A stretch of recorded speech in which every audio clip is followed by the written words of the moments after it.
या घडामोडींकडे आपलं लक्ष असणारच आहे। आता वळूयात टॉप 9 बातम्यांकडे।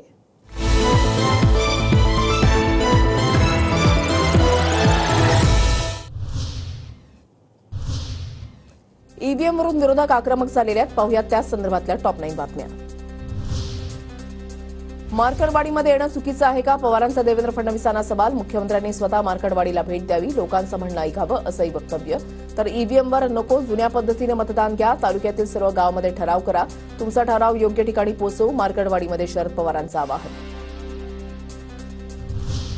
शरद पवार ज्येष्ठ नेते, त्यांनी संयमानं पराभव स्वीकारावा। ईव्हीएम विरोधातील पवारांच्या भूमिकेवरून मुख्यमंत्री देवेंद्र फडणवीसांचा टोला।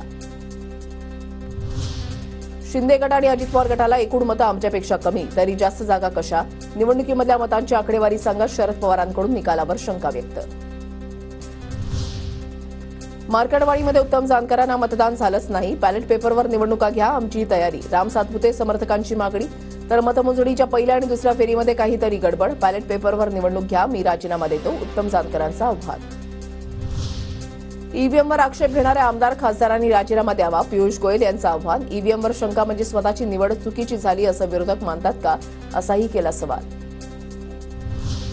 मार्कडवाडीमधील ग्रामस्थांनी कायम वेगवेगळ्या पक्षांना साथ दिली। भाजप प्रदेशाध्यक्ष चंद्रशेखर बावनकुळेंचे ट्विट, मतांची आकडेवारी ट्विट करत मार्कडवाडी पवार किंवा जानकरांची मक्तेदारी नसल्याची टीका।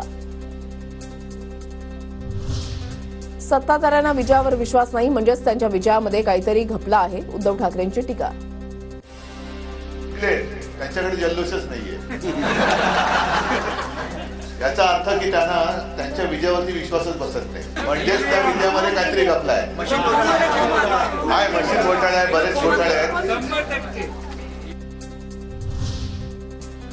हरल्यावर ईव्हीएममध्ये घोटाळा झाल्याचा आरोप, घरी बसणाऱ्यांना लोक मतदान करत नाहीत, विरोधकांनी आता रडगाणं थांबावं, उपमुख्यमंत्री एकनाथ शिंदेंचं प्रत्युत्तर। हरतो तेव्हा ईव्हीएम घोटाळा म्हणायचं आणि जेव्हा आपण जिंकतो बॅलेट पेपरची मागणी कुणी करत नाही, हे खरं म्हणजे दुटप्पीपणा आहे। रडगाणं बंद करा आणि विकास गाणं सुरू करा। ईव्हीएमवर आक्षेप घेणाऱ्यांचे प्रतिनिधी मॉकपोल वेळी उपस्थित होते, मॉकपोल सर्टिफिकेटसह पोलिंग एजंटची सही घेतली, बॅलेट पेपरवर निवडणूक का होऊ दिली नाही, यावर सोलापूर जिल्हाधिकाऱ्यांचं स्पष्टीकरण।